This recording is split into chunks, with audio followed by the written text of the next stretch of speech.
Hola a todos y todas, ¿cómo están? Estamos en una nueva edición de las charlas COVID con mi amigo Ezequiel Pacerón de la ONG Faro Digital y yo de la Universidad de Barcelona. Hoy tenemos el lujazo de hablar con dos grandes referentes en el contexto de análisis educativo, no solamente en el ámbito investigativo, sino en el ámbito práctico. Estamos con Mar Sánchez Izuela, directora del Colegio Montserrat, un centro de referencia en Cataluña, en España y probablemente en Europa. Queremos hacerle millones de preguntas, así que ojalá esté preparada para el bombardeo de preguntas que tendremos para saber cómo ha abordado todo este proceso y sobre todo los desafíos que se vienen. Y también tenemos el honor de contar con uno de nuestros referentes latinoamericanos en el ámbito también de la inclusión digital, de las tecnologías educativas, como es Alejandro Piscitelli, que está en este momento en Buenos Aires. Él es catedrático de la Universidad de Buenos Aires, así que nada, directamente les quiero agradecer este espacio. En realidad es que parece ser en este momento un poquito diferentes, pero que en cierta medida igual nos están afectando horizontalmente, ¿no? ¿Qué tal Mar? ¿Qué tal Alejandro? ¿Cómo están? Pues agradecidísima de la invitación y sobre todo siempre que sea oportunidad para reflexionar y hablar de educación, a pesar de los escenarios en los que nos toque movernos. Así que un gusto compartir este rato con todos ustedes. Gracias. Alejandro, ¿qué tal allá en Buenos Aires? ¿Cómo está todo? Bueno, Buenos Aires, viste que nosotros tenemos la avenida más ancha del mundo, ahora vamos a tener la cuarentena más ancha del mundo, siempre tenemos lo más del mundo. Eh, nada, creo que se ha hablado tanto de todo esto y en general con poco fundamento y como dijo off the record Mar hace un ratito, hay mucha incertidumbre, se instaló la incertidumbre, entonces bueno, eh, para nosotros que durante tantos años pregonamos que una de las grandes competencias del siglo XXI era navegar la incertidumbre, bueno, la queríamos la incertidumbre, acá tenemos la incertidumbre, ahora naveguémosla. A ver cómo nos va con esa navegación, ¿no? Sí, Yo ahí. quería... Vale, adelante, Dale, dale, dale, dale. Dale tú. Bueno, no, pero refiriéndome a lo que decía Alejandro de navegar la incertidumbre, y para arrancar preguntándole tanto Mar específicamente del Colegio Montserrat, pero Alejandro como un colaborador de tantos años en esta institución, eh, utilizando la metáfora de navegar y hablar de la tecnología y de lo digital, que con la pandemia fue lo que nos permitió contactarnos o seguir contactándonos educativamente con el estudiantado. En ese sentido, preguntarte, Mar, y después si querés, Alejandro, seguís, ¿cómo el trabajo que venía haciendo el colegio les favoreció o en algún punto, desde qué situación arrancaron cuando comenzó esta pandemia? Pues mira, me encanta que me invites a esa primera reflexión porque cuando yo estuve 2 años de directora en el colegio que tenemos en Lanzarote. Lanzarote es una isla preciosa, pequeña, donde la mayor parte de mis alumnos practicaban deportes de navegación. Y ahí me enseñaron, me dice, mira, si tú quieres saber, ¿no?, quién es bueno navegando, ponlo con el viento en contra. Y quizá eso es lo que nos ha tocado un poquito no demostrar a nadie, ¿no?, pero sí a nosotros mismos, si hemos sido centros educativos que hemos sabido pues, navegar con el viento en contra. Es decir, aprovechar, ¿no?, lo que sucede, convertirlo en oportunidad e intentar casar esto con alguna capacidad que tú ya tengas. Entonces, cierto es que ha habido muchas cosas que hemos agradecido, que haya habido gente con visión que ya antes nos hubiera lanzado a esto. Digo, por ejemplo, ¿no?, el tener, ¿no?, pues un proyecto educativo que desde hace ya años ha buscado que uno de los soportes de este proyecto educativo fuera un proyecto tecnológico. Luego es verdad que ha habido que, a marchas forzadas, cambiar muchas cosas, reflexionarlas, pero dices, oye, qué suerte que yo esto ya había, ¿no?, ya había metido en escena lo tecnológico.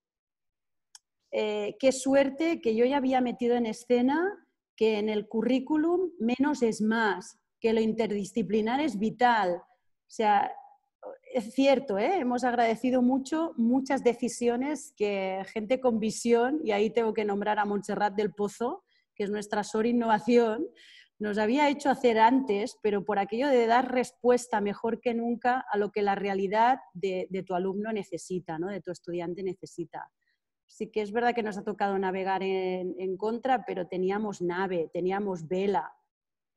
Claro, hay a quien le está tocando navegar con el viento en contra sin nada, nadando. Entonces, dices, ahí es mucha dificultad. Y lo digo porque el Col·legi Montserrat pertenece, ¿no?, a una red de colegios con presencia internacional en países o en continentes como puede ser Camerún, África o Paraguay. Entonces me dirás qué uso o qué disponibilidad hay de tecnología en Camerún. Entonces, Sí. pues claro, ahí es donde Montse siempre dice, es que el derecho a la educación ahora es el derecho a Internet. Dices, ciertamente, ¿no? Quienes teníamos nave, quienes teníamos velas, pues oye, vale, pues demuestra tu valía con el viento en contra. Pero hay que reivindicar que mucha gente tiene que navegar, ¿no?, en esta incertidumbre, y iba a decir a nado, ¿eh? No sé qué pensáis o cómo lo veis, pero... Alejandro, yo quería complementarte la interesante respuesta de Mar, a ver si tú podías darnos una visión de las dos realidades, porque tienes la suerte de conocer en profundidad la iniciativa del Colegio Montserrat, también de la realidad acá en el contexto catalán, Barcelona, pero también estás allá en Buenos Aires, también has estado en contacto, por ejemplo, con centros, con otros especialistas en tecnología educativa. ¿Cómo se vive esta distopía, esta diferencia, ¿no?, que hay entre experimentar un confinamiento con nave, como decía, y con vela, como decía Marisuel, o a no tenerla?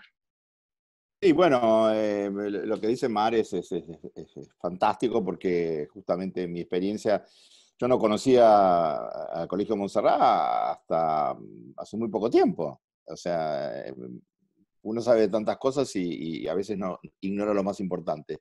Y llegué al Montserrat casi de milagro, mirabilis, porque me llevó Gonzalo Frasca un día que estábamos en un evento hace como 2 años, justo, en Barcelona, y me dice, vamos a visitar al colegio, qué sé yo. Y ¿dónde queda eso? Oh, por acá cerca, nos tomamos el trencito, bueno, ¿no? Ferrocarril de Cataluña, tomamos, que yo, bueno, llegamos, entramos, y yo había visto, conozco porque trabajé en el diseño de otros espacios, inclusive mucho más modernos o modernosos que el Montserrat, pero ahí no era un problema de moderno o no moderno, sino que después de hacer una recorrida de varias horas, entramos en una sala de secundaria y vimos cómo estaban trabajando animadamente, con codocencia, los chicos súper entusiasmados, cada uno haciendo lo suyo, indiferentes a estos antropólogos guayer que estamos dando vueltas por ahí. Y yo entonces le dije a Nuria, que en ese momento la directora, digo, mira, Nuria, acá lo que estamos escuchando es el ruido del aprendizaje. Y el ruido del aprendizaje se escucha en muy pocos lugares. Y se escucha ahora, en el 2020, en la era de la pandemia. Estamos viviendo, antes decíamos antes de Google, después de Google, ahora decimos antes de COVID, después del COVID. Estamos viviendo en tiempos después de COVID. El ruido del aprendizaje se escucha en muy pocos lugares. ¿Y por qué? Porque justamente son muy pocos los lugares donde había vela y donde había barco y donde nos preparamos no para tener una reserva de tecnología, porque tecnología tiene mucha gente, ¿no? Y al revés, cuando la experiencia del año pasado en el Montserrat era no poner el énfasis en la tecnología, sino poner el énfasis en el niño, en la creatividad, en la familia, en la formación, en la entrega, en el engagement, en el respeto, un cosa clave es la idea de la codocencia, del co-teaching, ¿no? Eso parece una cosa, es conocida, la gente lo sabe, casi nadie lo puede practicar ni lo sabe practicar.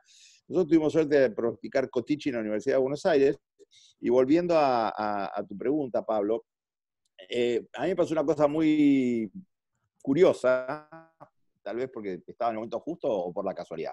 Nosotros hicimos un curso de verano en la UBA, un curso presencial de verano, muriéndonos de calor, ahí no hay aire acondicionado. A veces yo me cambiaba 3 veces la chomba durante los teóricos, los alumnos tienen poca tecnología, venían en el verano donde todo el mundo se va de vacaciones, nadie está demasiado interesado, que yo, bueno. Y fue presencial, pero fue presencial intensísimo, duró 6 semanas, empezó el 29 de marzo, de enero, y terminó el 12, 13 de marzo. Entonces, la primera clase que nosotros dimos, yo ya, que siempre me interesa mucho esto de la fenomenología del presente, el pulso del mundo, qué está pasando, a dónde hay que mirar, por qué hay que mirar, eso muy de Monserrat del Pozo también, ¿no? ¿Qué es lo relevante? ¿Dónde está lo que importa, ¿no? Y yo ahí ya, la semana que empezamos nosotros fue el confinamiento en Wuhan. Entonces yo les dije a los chicos que no tenía que ver con la materia era sobre Westworld, sobre los robots, la naturaleza humana, el futuro, etc. Yo les dije, señores, esta cursada va a ser esponsoreada por el coronavirus. Y todas las semanas íbamos siguiendo lo que pasaba con el coronavirus, que en ese momento era tan lejano como Westworld. Era una cosa que no tenía nada que ver con nosotros, era una cosa de chinos. Y ahí se iba a quedar la cosa, ¿no? Y cada semana, a medida que íbamos cursando, se iba acercando el virus. El 3 de marzo fue el primer caso de coronavirus en la Argentina, la cursada terminó el 12, el 20 fue el confinamiento. En esas 2 semanas que coincidieron ahí al principio de marzo, nosotros empezamos con Julito Alonso un curso presencial en una universidad privada, con mucha tecnología, con mucha vela, con mucho barco, y a las 3 semanas nos cerraron eso.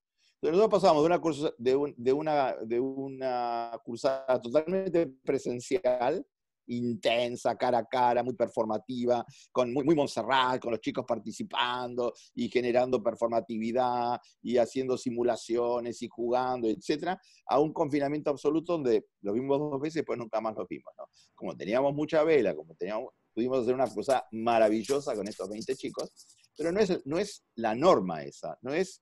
Lo que hubo fue una huida a la virtualidad, fue una fuga a la virtualidad, porque pasó una cosa que nadie se imaginó nunca, que es el cierre del mundo. Vos confinaste a 3.000 millones de personas y algo que jamás... Acuérdate que los teóricos de los sociólogos y los economistas siempre decían, es más fácil pensar el fin del mundo que el fin del capitalismo. Si el fin del capitalismo es impensable, el capitalismo no va a parar nunca, es inevitable, no tenemos ninguna alternativa, etc. Y de repente el virus, yo me acuerdo cuando fue la Revolución Cubana, que los cubanos decían, llegó el comandante y mandó a parar, ¿no?, a la dictadura de Batista y todo lo que había. Bueno, llegó el virus y mandó a parar el capitalismo. Entonces, ¿cómo se vive? ¿Cómo se enseña? ¿Cómo se aprende? ¿Con vela, sin vela, con barco, sin barco? Cuando el mundo se paró. Y eso es una cosa única, maravillosa, que la podés vivir con una depresión total y te querés morir y estás soñando que va a volver la vieja normalidad, que por otro lado no la queríamos tampoco, porque era muy anormal, era muy desigual, era muy inequitativa, estaba llena de miseria.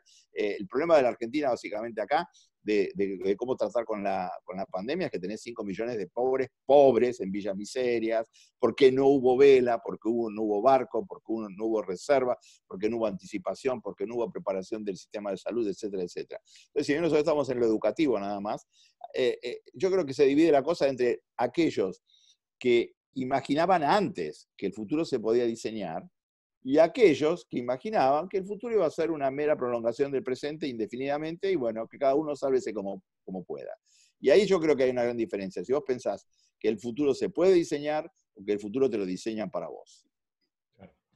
Muy, muy, muy interesante, y de hecho nos plantea un reto que por un lado es la comprensión del fenómeno, del que hablaremos pronto, porque tenemos que volver a clase y explicarle a nuestros estudiantes qué es lo que pasó. Lo digo porque hay familias, nos consta, porque hemos hablado con varias familias, hablamos con profesores y profesores, y hay temor y no está claro cómo abordar esto en retorno a clases, ¿no?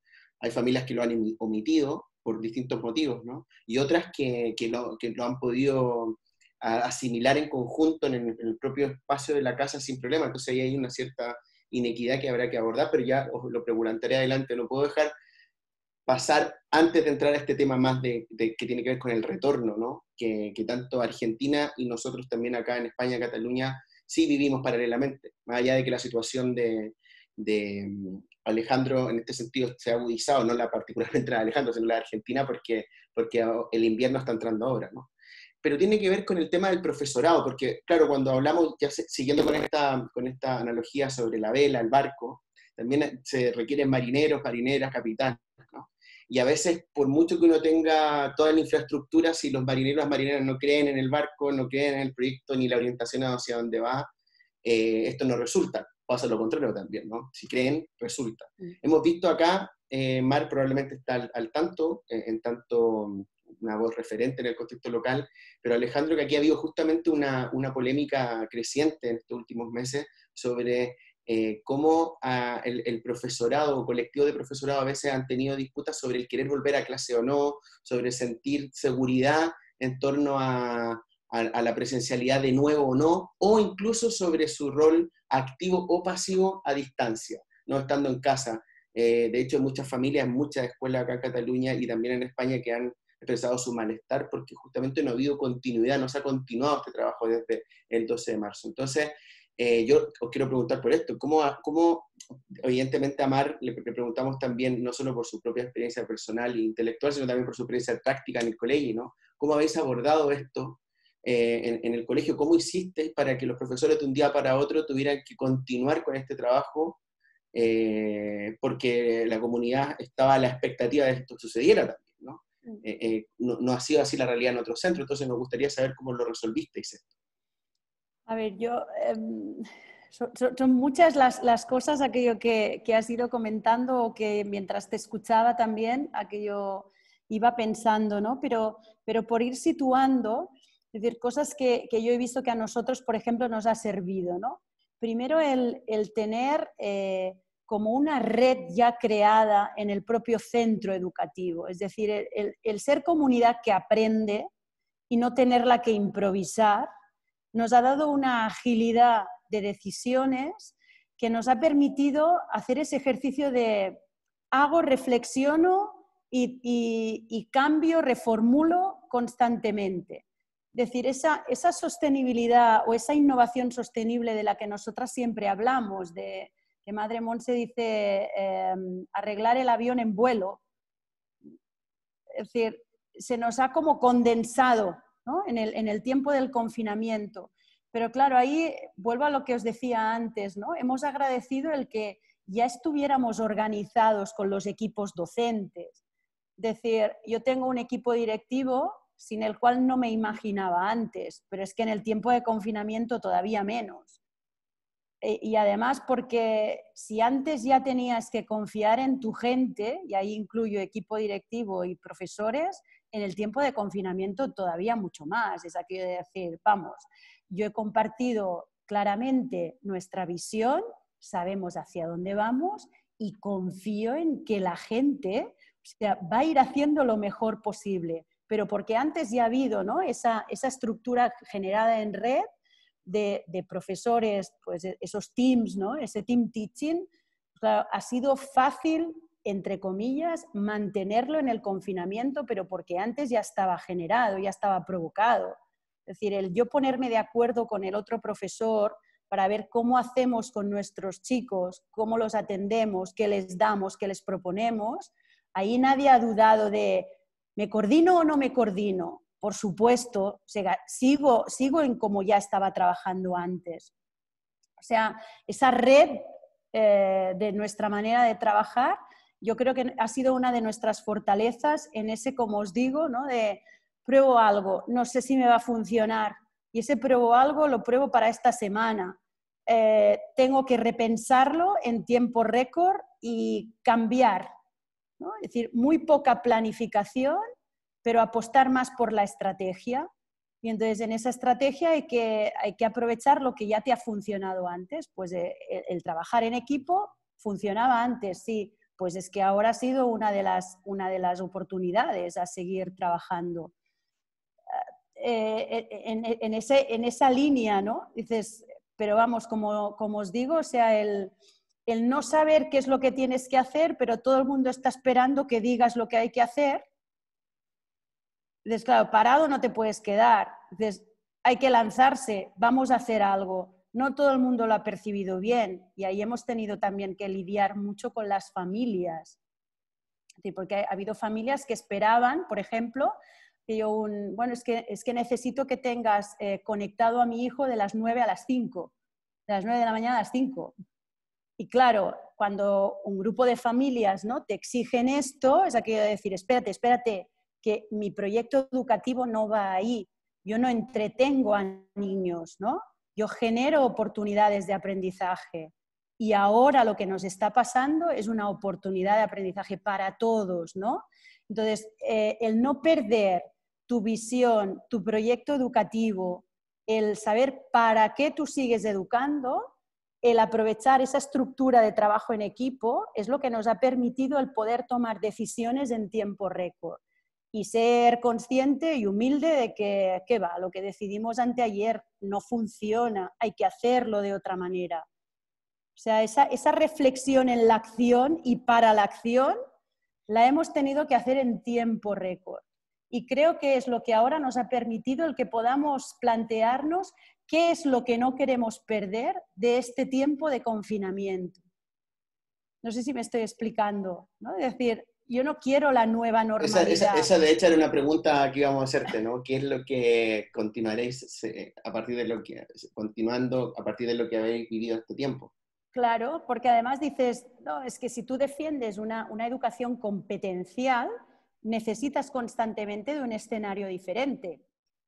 Entonces, los escenarios diferentes, aunque intentamos diseñarlos, nos cuesta mucho ser muy disruptivos en la creación de escenarios diferentes.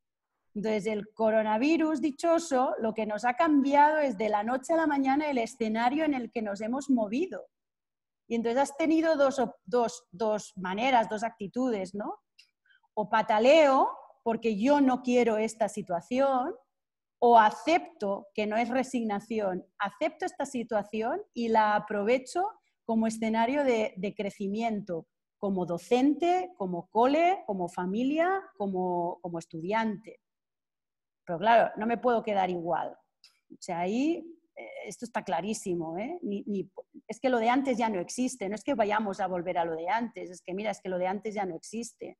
O como digo, ¿no?, ese oxímoron de la nueva normalidad, que como profe de lengua te va estupendo para presentar la figura literaria, que es un oxímoron, ¿no? Entonces, pero no me vendas la nueva normalidad.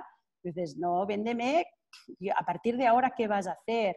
¿Y qué vas a hacer con lo que has detectado que ha sido problema no por el confinamiento, sino que ya existía el problema, pero el confinamiento te lo ha puesto todavía más de manifiesto? Una cosa que hemos constatado es que lo que no nos funcionaba en el cole es lo que no ha funcionado en el confinamiento. Lo que a una familia no le funcionaba, no le ha funcionado en el confinamiento. Lo que pasa es que antes habíamos podido disimular mucho. Alejandro, coméntanos. No, creo que lo que dice Mar es re interesante, re potente. Aparte es una etnografía, no está diciendo lo que habría que hacer, sino está contando lo que hicieron. Y tiene que ver fundamentalmente con mucha fantasía retrospectiva, ¿no? Así como nos venden el oxímoron de la nueva normalidad, también tenemos el oxímoron visto de hoy de la vieja normalidad, porque esa vieja normalidad era bastante anormal. Yo creo que lo distintivo del Montserrat es que ha logrado escalar la innovación boutique. Porque innovación, hay mucha gente que hace innovación boutique. O sea, innovación en una clase, innovación en una cohorte, innovación en un colegio o en un dispositivo, etc. Pero lo que no hay mucho es innovación a nivel de 1000 alumnos, como es el caso del Montserrat ahí en Valvidiera, o de 10.000 alumnos, que es el caso del sistema, o el modelo llevado hasta donde se puede adelante, ahora en Timor, en Darwin, en Venezuela, que es un lugar, si uno puede enseñar en Venezuela, puede enseñar en Marte, ¿no? Porque el nivel de devastación institucional que hay ahí también, ahí tenés otro COVID. Ese es otro COVID, otro tipo, pero también es una situación totalmente excéntrica a la normalidad del tipo que vos quieras. Entonces, cuando ella insiste en esta cuestión del aprendizaje en equipo, insiste en el tema de un entrenamiento colectivo, e inclusive no es que está alegrándose de la existencia del virus, No. ni invocando el virus, pero diciendo, pero el virus diseñó el escenario más disruptivo que jamás nosotros podríamos haber imaginado. Es decir, nos ayudó en ese sentido, porque uno piensa, bueno, imaginemos un futuro. ¿Cómo puede ser el futuro? Que el PBI aumente 5 o baje 5, que la Unión Europea tenga tanto de déficit o no tenga, que China se pelee con Estados Unidos o no se pelee con Estados Unidos, en guerra comercial o de otro tipo. En fin, son escenarios que no son tan diferentes de lo que había.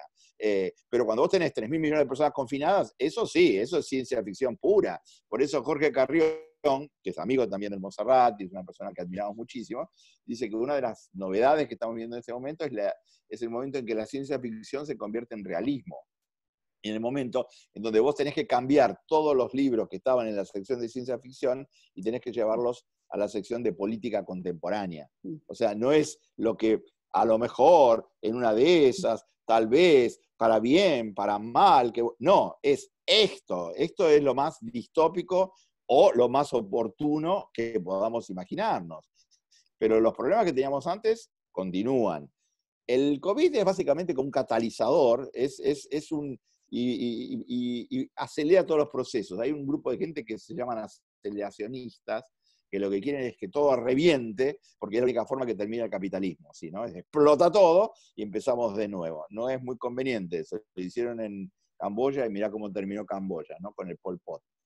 Cuando vos te imaginás que el futuro disruptivo es eliminar la moneda, eliminar la propiedad privada, eliminar las ciudades, eliminar el excedente calórico, tenés 5 millones de muertos. Entonces son esos chistes, esos experimentos que no vale la pena tratar de repetir. Pero lo que el COVID sí instó en el mundo educativo es a un doble juego. Mar lo dijo perfectamente bien, o sea, yo no quiero poner porcentaje, no quiero decir cuánta gente se adaptó y se reinventó y sacó ventaja de esto, si fue el 10%, el 50%, el 70%, no importa el número.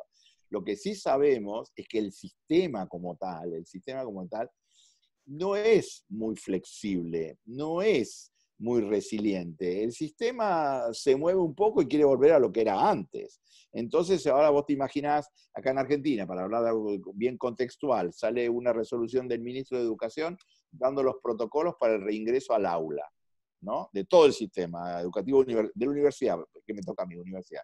¿Cuántos hay? 2.200.000 alumnos. ¿Cuántos hay? 100 universidades.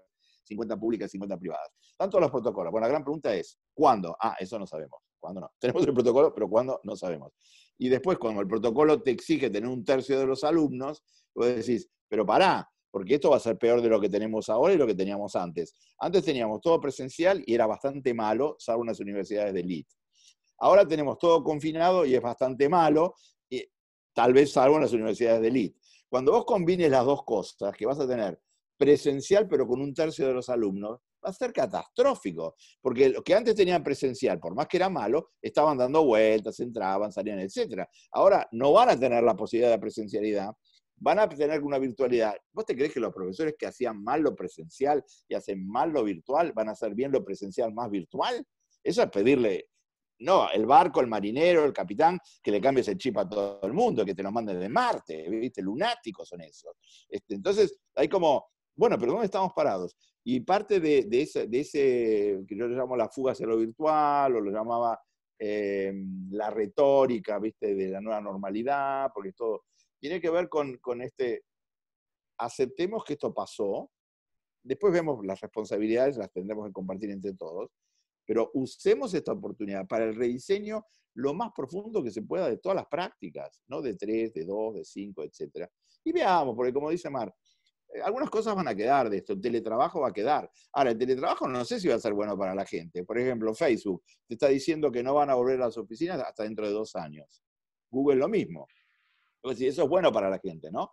Porque a lo mejor si tenés que viajar 2 horas a la mañana, 2 horas a la tarde, está muy bien eso. Sí, pero ahora, por un lado, vos vas a tener que trabajar desde tu casa, con todos los problemas que eso tiene, porque es muy bonito un día o 2 por semana, pero no todos los días con los chicos, y por otro lado, las empresas se van a ahorrar un montón de plata porque nos van a vender todas las oficinas. Entonces, en fin, hay un montón de lo que llamamos las derivadas de segundo, tercer y cuarto orden, que son las que no ven ni los políticos, ni los expertos, ni los académicos. Vos tomás una decisión, esa decisión es como pega y se abre en múltiples dimensiones. Vos tenés que ver las derivadas de múltiples órdenes. Acá en la Argentina hay una discusión a muerte literal, es cuarentena o muerte. si vos no te quedás encerrado en tu casa, y ya vamos por el día 106, 108, etcétera, si vos sos una persona que quiere que se mueran tus vecinos. Y después, entonces viene la literatura así que dice, ¿saben toda la gente que se va a morir porque no fue al hospital, porque no se pudo ir a la clínica, porque no se está testeando, porque no va al médico, etcétera, etcétera? El número va a ser monstruoso. Acá se optimizó un número, que es la menor cantidad de muertes posibles. De tanto, en el medio se destruyó la economía, se destruyó la salud, se destruyó una cuestión de cosas. Uno, entonces, ¿vos qué crees? Decís, bueno, no, termine la cuarentena. No, quiero una cuarentena inteligente, no quiero una cuarentena cavernícola, no quiero una cuarentena medieval. Y yo tomo la decisión de una cuarentena cavernícola medieval cuando no veo derivadas de segundo, tercer y cuarto orden. Y eso es lo que trabaja muy bien el Montserrat, porque los alumnos que van al Montserrat están pensando en múltiples futuros, en múltiples alternativas, en múltiples expectativas, en múltiples, obviamente, como dice Mar, hay muchas familias que por un lado querían que los detuvieran de 9 a 5, porque ellos tenían que hacer otras cosas, trabajar o lo que fuera, y por otro lado quieren, porque es una cuestión psicológica muy, muy fuerte, ¿no? La ciencia ficción era para los fanáticos. El mundo iba a seguir siempre como estaba. Y entonces esta alteración tan radical, de este mundo que se paró, porque literalmente se paró en la economía en Argentina, por ejemplo, hay todo lo que se llaman industrias de aglomeración, que tiene que ver con aglomerados, todas las industrias masivas, entretenimiento, turismo, gastronomía, logística, etcétera, desaparecieron. Cero, no facturan nada, se están fundiendo en la Argentina. De las 650.000 pymes, ya se fundieron como 80.000 pymes. O sea, el futuro que nos viene desde el punto de vista económico, el post-pandémico, es catastrófico. Se habla de plan Marshall, nadie sabe dónde va a salir la plata, se habla de que se va a urbanizar las villas, cosa que no se hizo en 50 o 100 años y de un día por otro se va a hacer. Entonces, tenemos miles de incógnitas, miles de desafíos, pero del punto de vista más educativo, de las competencias, del punto de vista de cómo ver las cosas, a mí me parece que tenemos que tener como 2 o 3 cosas en las que trabajamos, y ellos lo hacen muy bien en el Montserrat. Para mí una es la competencia en diseño del futuro, otro es lo que yo llamo la alfabetización pandémica, y otra es lo que es el abecedario del coronaceno. O sea, tenemos que tener nuevas categorías para tratar de entender qué está pasando y no repetir los mismos conceptos de siempre. Aparecen, al día siguiente que hubo todo este lío, aparecieron los grandes figurones, Zizek, Agamben. Entonces uno te decía, esto es el final del capitalismo. El otro te decía, esto es la presencia total de estado de excepción. Esto es, se terminó el mundo. Esto es, no va a pasar nada. Me parece que es como cuando vas a ver un partido de tenis que te queda la cabeza, el cuello mal, porque es boom, boom, boom, boom, te están tirando de los dos lados. Entonces, paremos un poco la pelota. Hay gente que está haciendo las cosas bien. Hagamos una ingeniería inversa de lo que está haciendo. Y Mar explica muy bien el tema de las reservas que tenían previamente. Por ejemplo, Noruega. ¿Por qué a Noruega le fue relativamente bien? Porque tenía un fondo contracíclico de la industria del petróleo de $50.000 millones.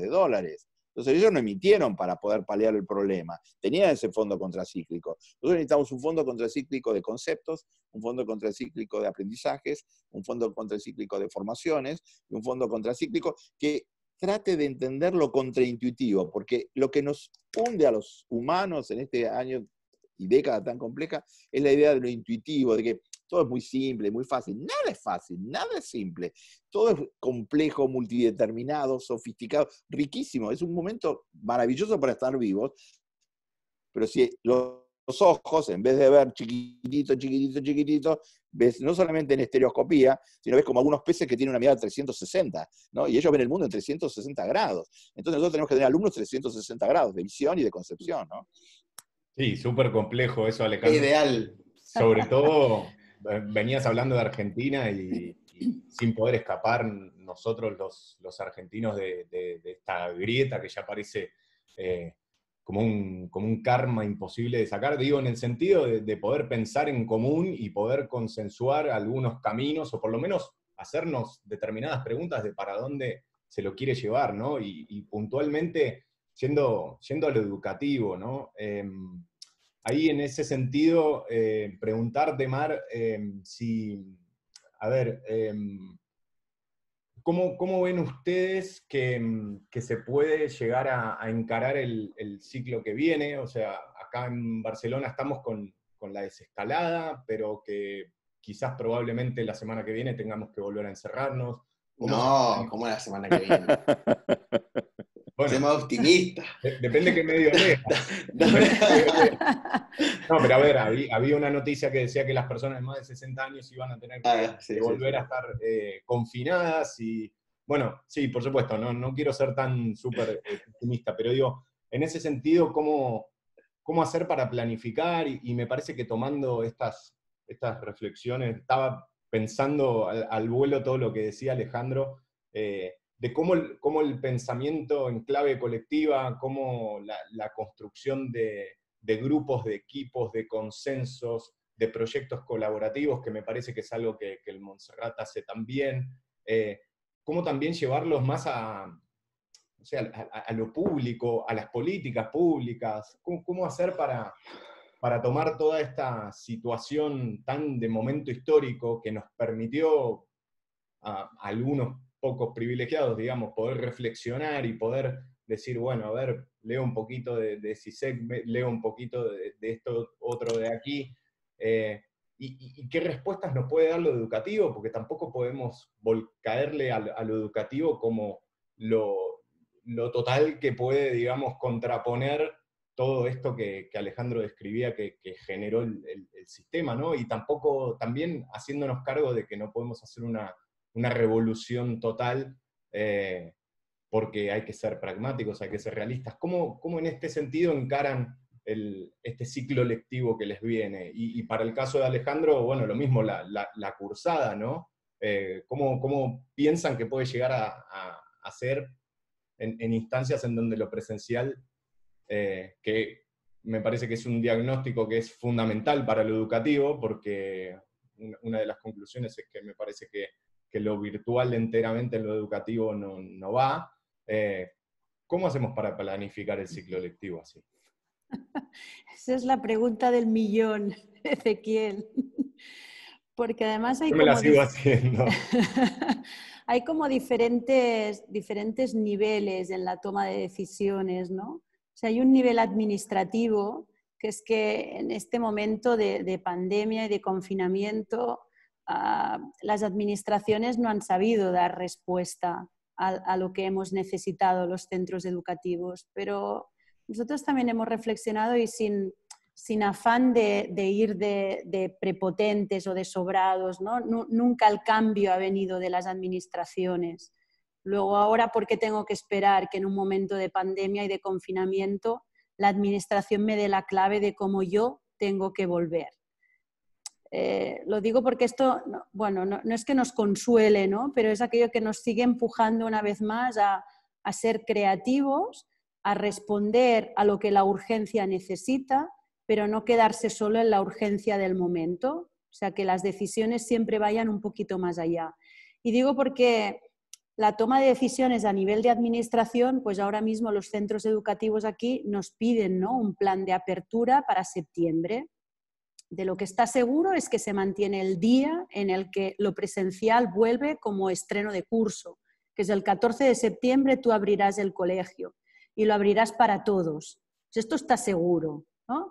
Y luego te dicen, quizá no de manera explícita, pero si tú sabes leer las instrucciones, que fíjate que normalmente cuando la administración te manda algo te dice tienes que hacer esto, ¿no? Aquí hay un nivel muy sutil en el lenguaje de estas instrucciones que es te recomendamos, deberías, podrías. Entonces, claro, cuando ya empezamos con esa ambigüedad del lenguaje, quiere decir que quien me lo juego todo soy yo como centro educativo. Claro. Luego ahí hay también de fondo una responsabilidad social que nadie quiere admitir. Y desde el momento en el que todas las familias van a tener que firmar un papel el 14 de septiembre conforme mi hijo no tiene síntomas. Luego, quien reconoce es la familia. Luego, a nivel administrativo, no va a haber ninguna responsabilidad si en un centro hay un rebrote, digo, ¿eh? Es decir, la responsabilidad será del propio centro y de las familias de ese centro, que han jugado, pues ya se ve, no de manera adecuada, las recomendaciones que la administración te dio. ¿Y cuál es el gran dilema, al menos para nosotros, ¿no? Institucionalmente? Dices que lo que por sanidad me están exigiendo no va para nada acorde a mi proyecto educativo. Claro. Luego, el interés que hay de fondo, que es lo que os decía antes, de si eres aquello un poquito de leer entre líneas, es aquello de hay una cosa que tienen que conseguir, que es que los centros educativos no vuelvan a cerrar. ¿Por qué? Porque socialmente generamos un problema enorme, que es que parece, ¿no?, que los centros educativos solo custodiamos a niños mientras sus padres trabajan. Entonces, claro, dices, oye, perdona, yo no nací para custodia de niños, ¿no? Nací para cambiar el mundo a través de la educación. Luego, quiero que mis alumnos no sean parte del problema del coronavirus, sino que precisamente por las oportunidades que tienen sean parte de la solución en el mundo, ¿no? Y de darle la vuelta a las cosas que ya hemos visto que no funcionan, ¿no?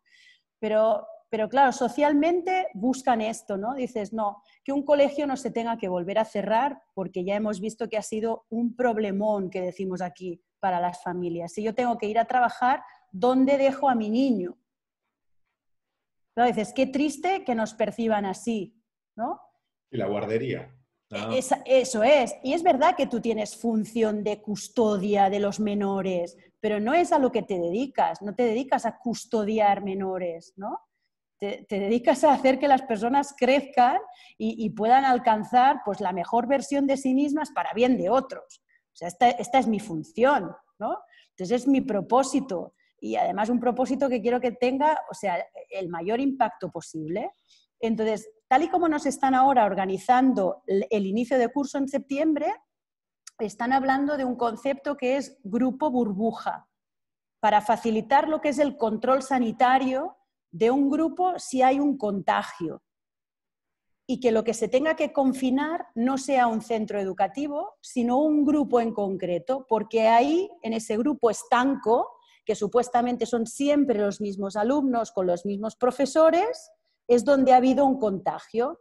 Luego confino, ¿no?, a los 25 niños que tengo con esos 3 profesores, pero el colegio sigue abierto. Claro, el papel todo lo aguanta y esto en un Excel pues funciona fantástico. Luego ya empiezas la casuística, dices, no, pero claro, es que en este grupo hay un hermano en el otro grupo, en el otro compartimento estanco.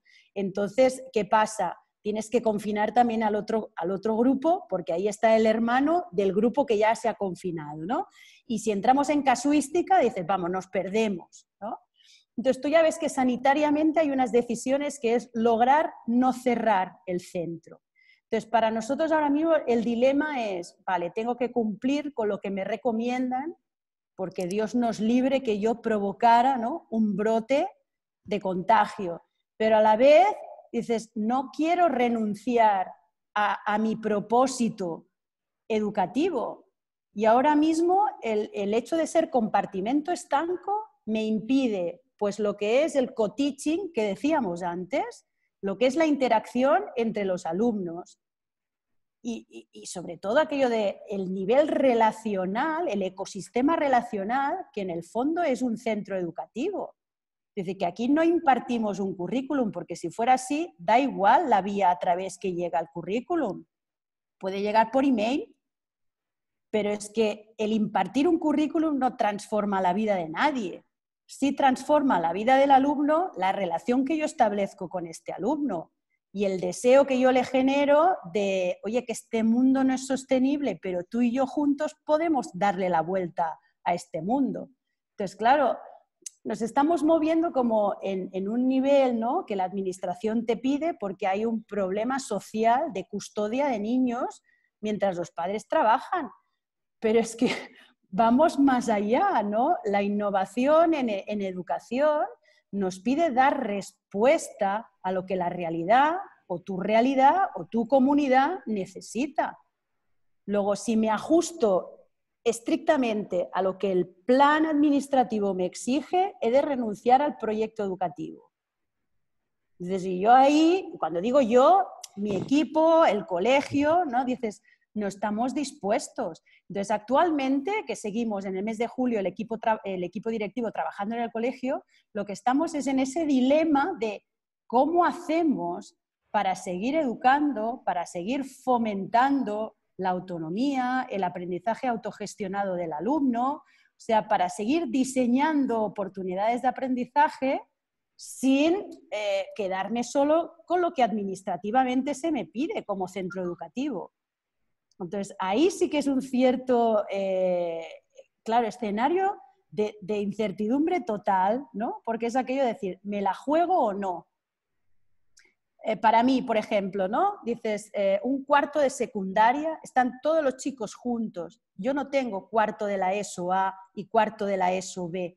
Esto hace tiempo que desapareció de mi imaginario. O sea, trabajamos juntos porque eso me permite que haya 2, 3, 4 profesores atendiendo de manera más personalizada ese equipo de alumnos, ¿no?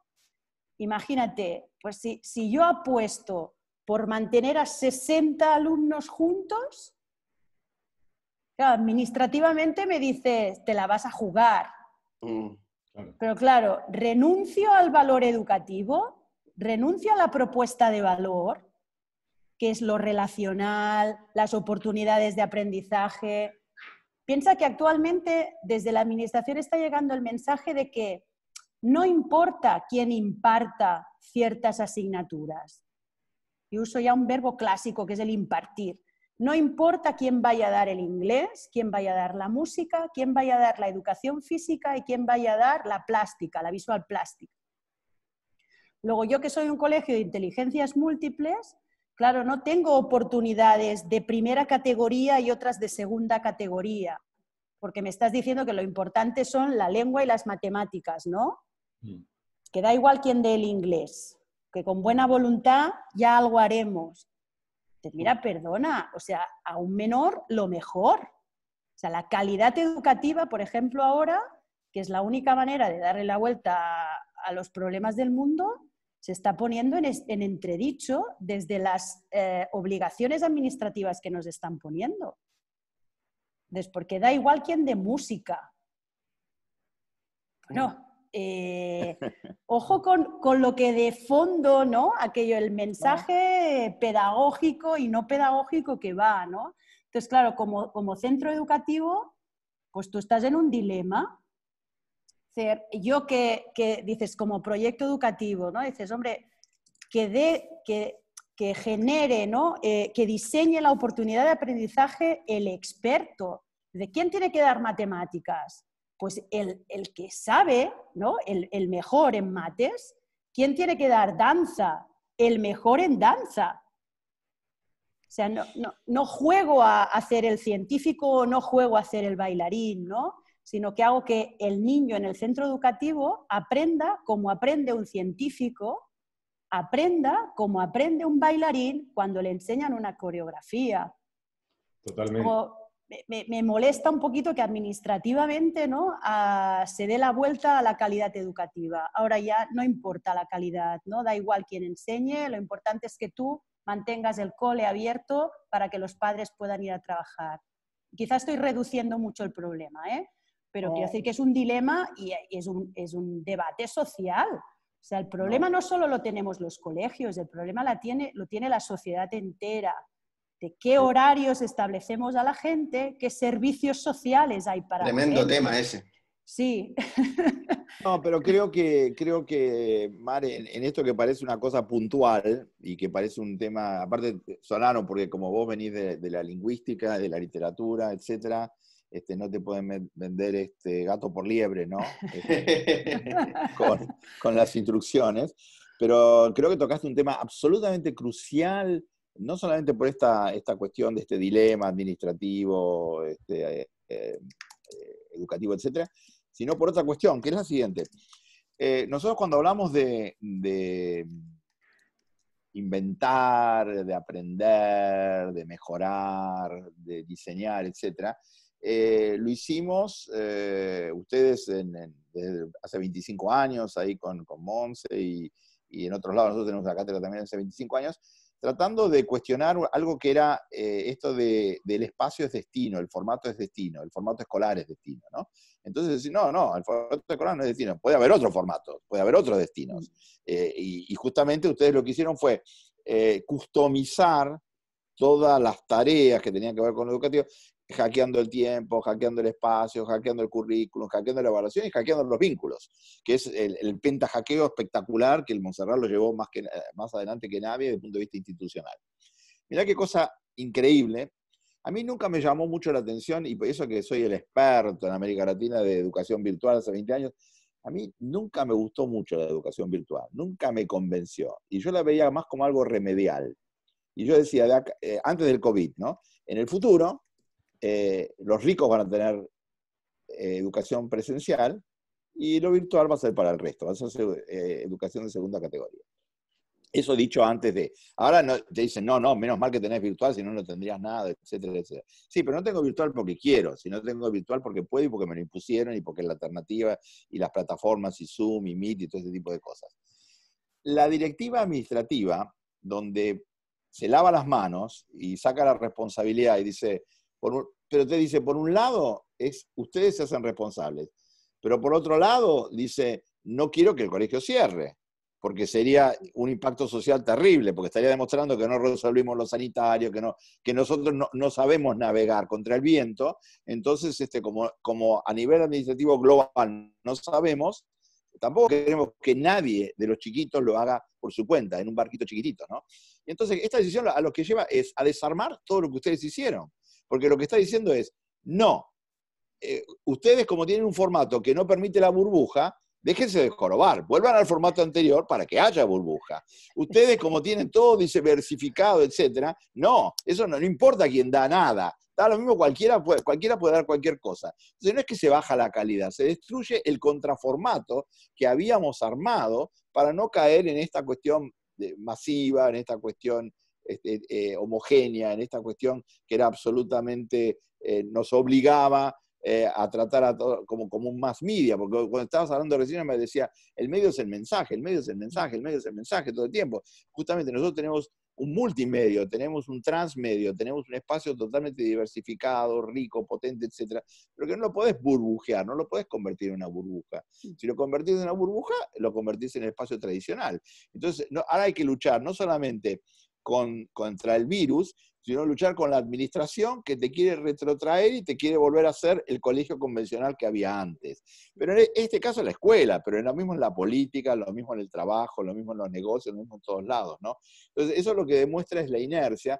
El sistema quiere volver a su vieja normalidad y va a hacer lo imposible, porque como no puede resolver el tema, porque no podés resolver el tema del coronavirus hoy, eso había que haberlo resuelto, no había que dejarlos salir de China, cuando vinieron los primeros viajeros había que haberlos confinado en su momento, después había que haber hecho la trazabilidad en su momento, como eso no se hizo, y eso es responsabilidad del gobierno, de la gestión de este gobierno y del anterior y del anterior, que desmanteló el sistema sanitario, que bla, bla, bla.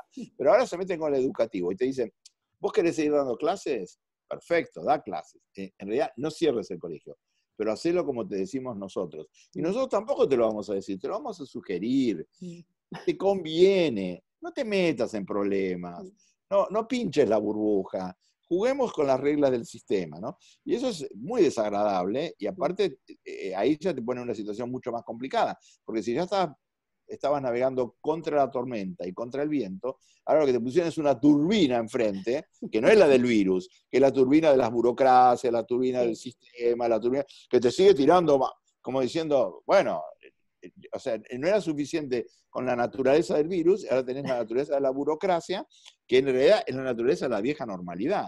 Por eso, como decía Ezequiel ahí, tenemos que trabajar mucho más en estas interfaces, tenemos que trabajar mucho más en estas alternativas, y tenemos que volver a cosas elementales, ¿no? Que tiene que ver, hace un par de días en Fundación Telefónica en Madrid, Sherry Turkle dio una conferencia, le hicieron una entrevista, y ella hace muchos años que estaba preocupada, ella que venía de la tecnología, que era una fan de la tecnología, que fue una de las primeras que hizo antropología de la computación en el mundo, y ahora está preocupadísima por la pérdida del poder de la conversación, por el alone together, ¿no?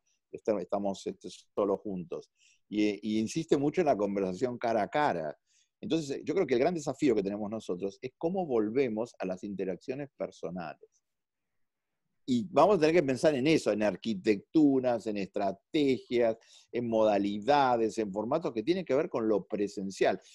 Acá hubo hace un tiempo un geriátrico donde estaban internados muchos abuelitos, que lamentablemente en algunos casos fallecieron, etcétera, por el contagio, y a alguien se le ocurrió, tomó no sé si de un ejemplo europeo, que en la puerta pusieran como una especie de puerta donde vos podías abrazarte, pero dividido con un montón de cosas, pero vos sentías físicamente al otro muy aislado, como una burbuja, pero una burbuja física, pero podías abrazar, ¿no? Tenemos que volver a algún tipo, a lo mejor tendremos que ir todos como burbujas a las escuelas, pero cada uno como un escafandra, como un astronauta, muy flexible, pero que nos podamos abrazar, ¿viste? Hay que pensar, nada está excluido, ¿no? Ahora que tiene el espacio maker, habría que hacer escafandra burbuja, porque el tema de la presencialidad, el tema del cara a cara, el tema del tacto, el tema de los otros sentidos es absolutamente clave en la socialización y sobre todo en que la escuela funcione, porque ya la escuela no tiene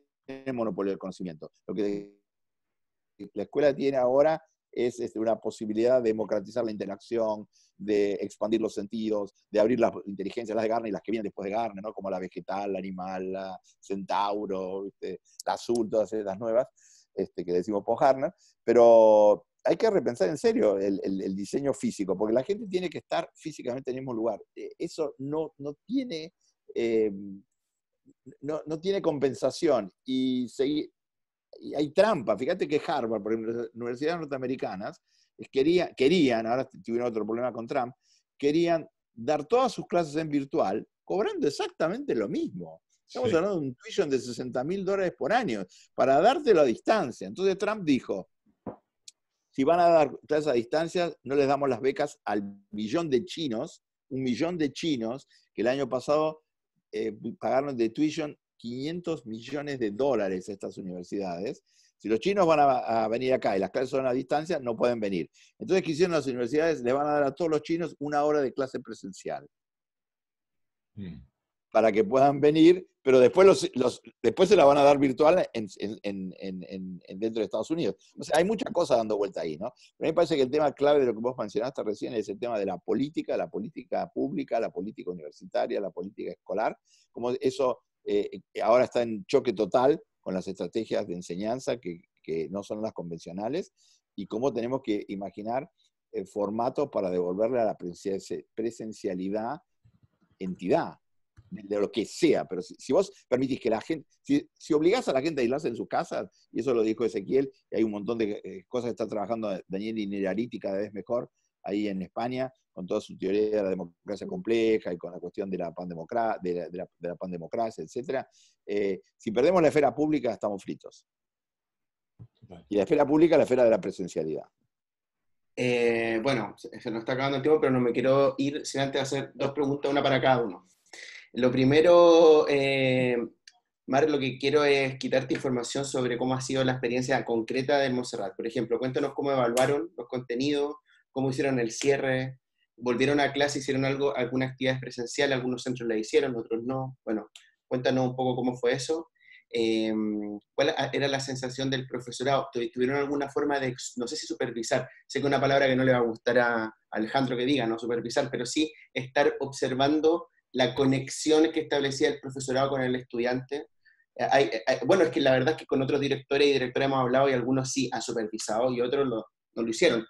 ¿Ustedes comprobaban que esa conexión existía? ¿Cuántas veces al día se conectaban? Y sí te pido un titular que nos dé sobre lo que también mencionaste de cara a qué de estas prácticas van a reproducir más allá del formato con el que se comience el plan burbuja o el plan de desescalada en septiembre, ¿no? ¿Qué cosas crees que podrían replicarse?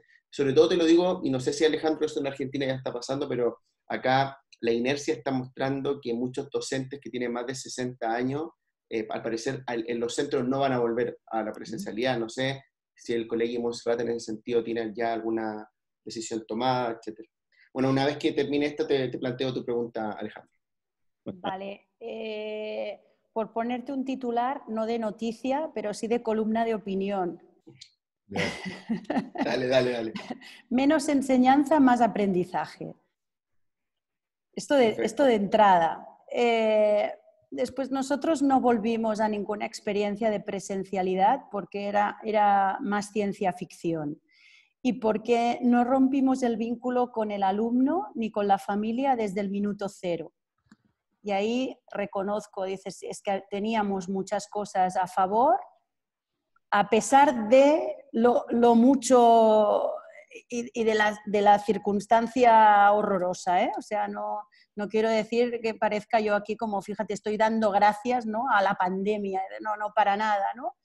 Pero reconozco la realidad en la que yo me he tenido que mover. O sea, ya te digo, no rompimos jamás, ¿no? Primero porque todo el mundo ha podido conectarse, con dificultades más o menos, pero todo el mundo ha podido conectarse. Entonces, hubo experiencia pedagógica desde el minuto cero, como te digo. Perdón, Mar, ¿testearon que todo el mundo podía conectarse? ¿Hicieron algún cuestionario o ya lo tenían establecido? ¿Todos tenían dispositivos? O sea, más que supervisar, que no es nuestra manera, es el conectarnos con los diferentes equipos docentes y en las diferentes etapas educativas y reflexionar conjuntamente cada semana y dar criterios. Pero luego tú, en la realidad concreta, con tu grupo de niños, aplica ese criterio, concreta ese criterio, porque tú más que yo vas a saber qué funciona a tu alumno. Es decir, yo sé lo que puede funcionar en un cuarto de secundaria, porque aparte de directora titular en el Colegio Montserrat, soy tutora en cuarto de secundaria. Entonces sé lo que le funciona a los alumnos de 15 y 16 años. Puedo establecer un criterio general para el colegio, pero quien sabe lo que le funciona más a un niño de 5 años es quien trabaja con ese niño de 5 años. Luego lo de supervisar, a mí me chirría un poco. Fiscalizar no hace crecer. Dar responsabilidad y generar opciones de autonomía sí hace crecer. Es decir, yo me fío de ti, confío en ti. Colegiamos criterios, claro que sí, y decimos no vamos a estar conectados todas las horas, eso es inútil. ¿Cuánto tiempo puede aguantar un niño delante de una pantalla y un adulto delante de una pantalla? Es decir, esto sí, pues esto es un criterio, ¿no? No voy a hacer reproducir el mismo horario que teníamos en presencial, no lo puedo reproducir en una pantalla, pues esto es un criterio. Y si me conecto, ¿para qué me conecto? Entonces, ¿para qué me puedo conectar con niños de 5 años? ¿Para qué me puedo conectar con niños de 10 años? ¿Para qué me puedo conectar con niños de 16 o adolescentes de 16 o los de segundo de bachillerato? Esto tengo que confiar en lo que me pueda aportar cada equipo docente. Luego he de permitir, he de dar esa cancha de responsabilidad, o hemos dado esa cancha de responsabilidad a cada situación concreta, no desentendiéndonos, pero no fiscalizando, no supervisando, sí dando criterio. Y el criterio después hay que reflexionarlo. O sea, esto sí. Es decir, porque a lo mejor lo que hemos establecido esta semana, es decir, vamos a lanzarnos esta semana con esto, al final de la semana lo hemos valorado y hemos dicho, ¿ha funcionado? No ha funcionado. No lo puedo seguir. Es decir, en un primer momento, en el minuto cero, cuando aquel jueves de marzo nos dijeron a las 2 del mediodía, a las 5 de la tarde cierras el colegio, lo primero que se nos ocurrió, tipo sprint, porque pensábamos que íbamos a un confinamiento de 15 días, fue establecer como, vale, vamos a poner una serie de tareas desde plataforma Moodle, que es lo que ya tenemos, para que los chicos vayan haciendo. Claro, cuando nos dimos cuenta de que no había sprint y que lo que había era maratón y no sabíamos cuánto iba a durar la maratón, no, yo no puedo mandar a los chicos propuestas de tareas como si fuera la lista de la compra. Necesito conectar con ellos, necesito más que nunca que ellos me digan si lo que yo te propongo tiene sentido para ti. Y quien está viendo cómo se mueve el niño ahora no soy yo, profesor, sino es papá o mamá, que son quienes han estado con ellos. Luego la coevaluación la hemos tenido que ampliar a las familias. Y a nosotras esto le hemos llamado tripod learning, es decir, colegio, estudiante y familia. No para que la familia sea mi suplente, yo no quiero que la familia se convierta en el especialista, en el profe que dé clase, pero sí que siga acompañando desde lo que yo te digo, el aprendizaje de un niño. Entonces, hemos generado coevaluación con las familias. A ver, Wala, hablaste ahí del sentido, wala. del sentido que le dan chicos y chicas a la educación, que me parece que es algo clave, pero en tu respuesta anterior justamente nos explicitaste cómo desde lo administrativo, desde lo burocrático, todo tiene que seguir en una aparente normalidad, no hace más que generarte las condiciones para que el estudiantado pierda ese sentido. Y las familias lo mismo, ahora recién lo introdujiste. Es tremendo, es una moraleja muy, muy brava.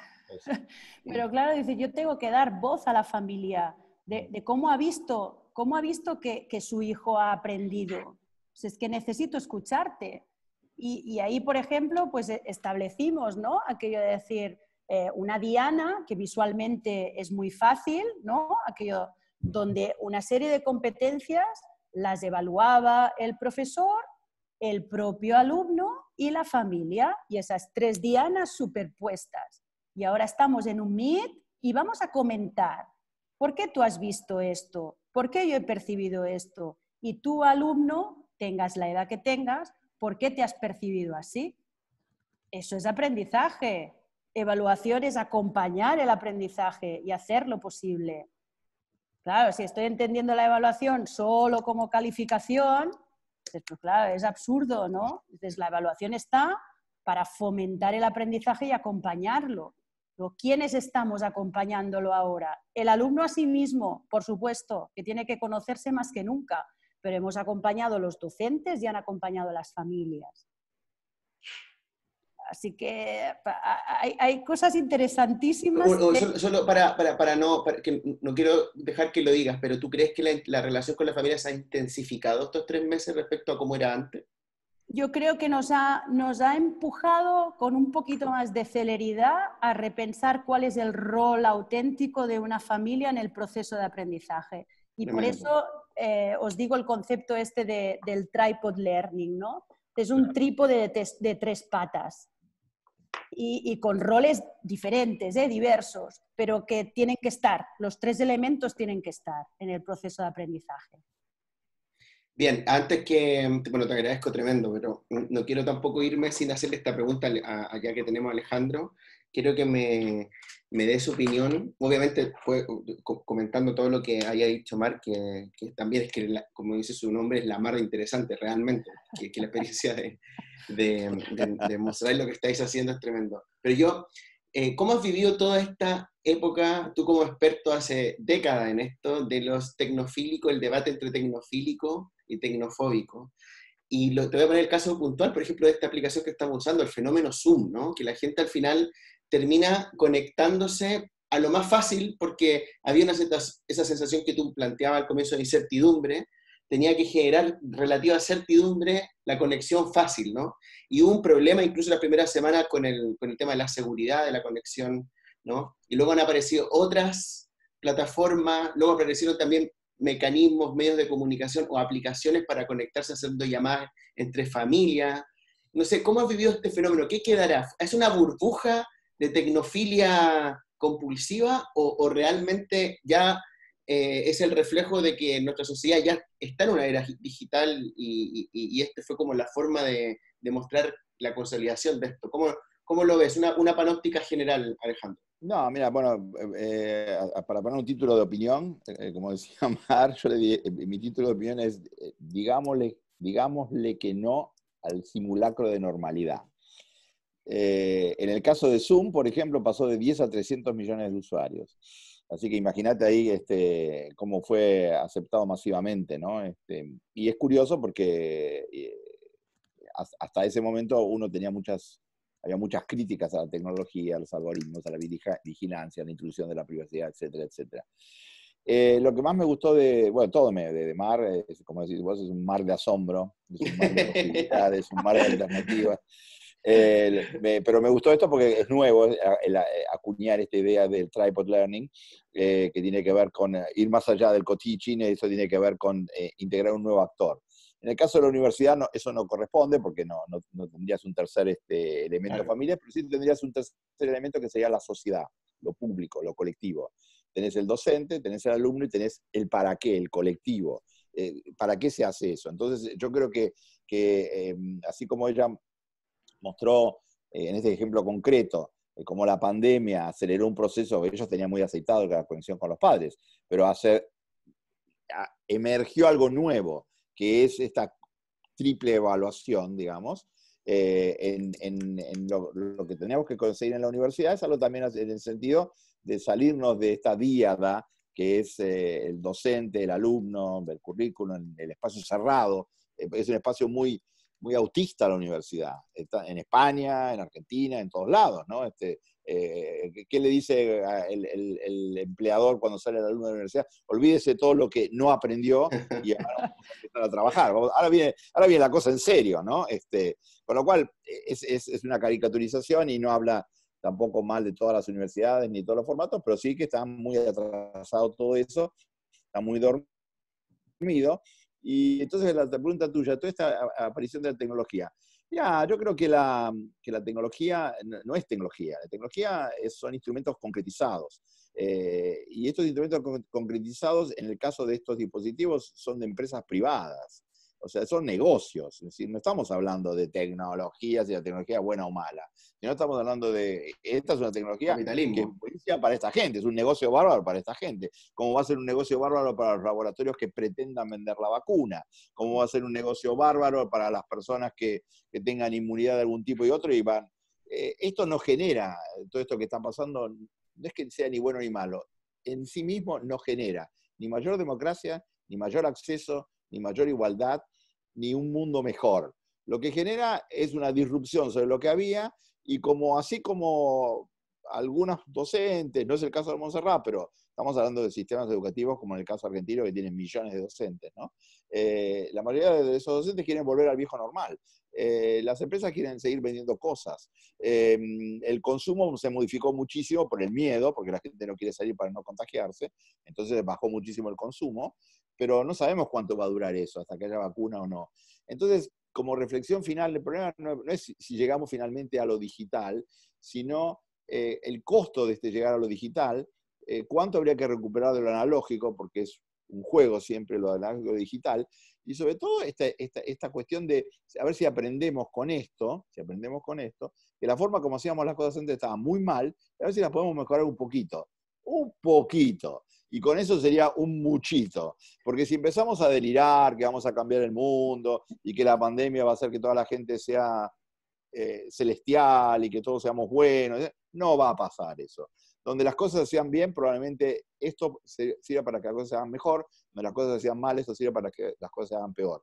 ¿Cómo logramos levantar todo eso para que tengamos estos burbujas de privilegios, burbujas de cosas que se hacen bien, que puedan escalar, que se puedan masificar, que se puedan tomar como ejemplos, que se puedan contagiar? El virus, lo viral. Estamos en un momento único de la historia porque es la primera vez que tenemos una pandemia que monitoreamos en tiempo real y que de alguna manera la velocidad de la tecnología hizo que se difundiera como nunca, pero al mismo tiempo la velocidad de la tecnología permite que en un tiempo récord se haga una vacuna y permite que de repente logremos saltear la pandemia en un periodo de un año o de año y medio, cuando antes hubiese tardado 10 años, la gente se hubiese muerto y era un darwinismo salvaje absurdo. Entonces lo que tenemos ahora es una oportunidad, gracias a la ciencia, ¿no?, de compensar un poquito ese darwinismo salvaje. Pero lo que no podemos permitir de ninguna manera es que decisiones burocráticas alteren un proyecto de aprendizaje tan brillante como el de Montserrat, y al revés, lo que necesitamos es poder replicar el proyecto del Montserrat en otros ámbitos y con otras posibilidades, porque es el camino por el que hay que ir. Si la pandemia nos ayudó a generar un tripod learning, bienvenido sea, aprovechémoslo. Alejandro, compro el pragmatismo a full. Tripod, claro. Vamos por ahí. Bueno, agradecerles a los dos de corazón. La verdad que a mí en lo personal es un orgullo tremendo contar con Alejandro. Yo soy de la universidad pública y he cursado la materia de Piscitelli, siempre se llama así la materia Piscitelli, y es un honor tenerlo acá. Y la verdad que desde que estoy en Barcelona siempre miro el trabajo que viene haciendo el Montserrat, y como te comenté, Mar, antes, hasta he hecho trabajos de la facultad con eso, y estoy de acuerdo con Alejandro, me parece que sería una picardía que lo gubernamental, las decisiones administrativas y burocráticas nos hagan perder esa joyita educativa que tenemos, y tratar, por el contrario, de replicar ese modelo para llevarlo con otras condiciones socioeconómicas. Por supuesto es súper complejo, pero tratar de empatar para arriba, ¿no? Y tratar de hacer de lo público y tratar de hacer de la innovación educativa una verdadera herramienta para la transformación social. Así que agradecerles de vuelta a ambos, espero que la hayan pasado bien, para nosotros fue un lujo, así que eso. Un abrazo grande, ¿ah? Chao, Mar. Nos vemos pronto. Bye, bye. Chao, Alejandro. Cuídense. Chao.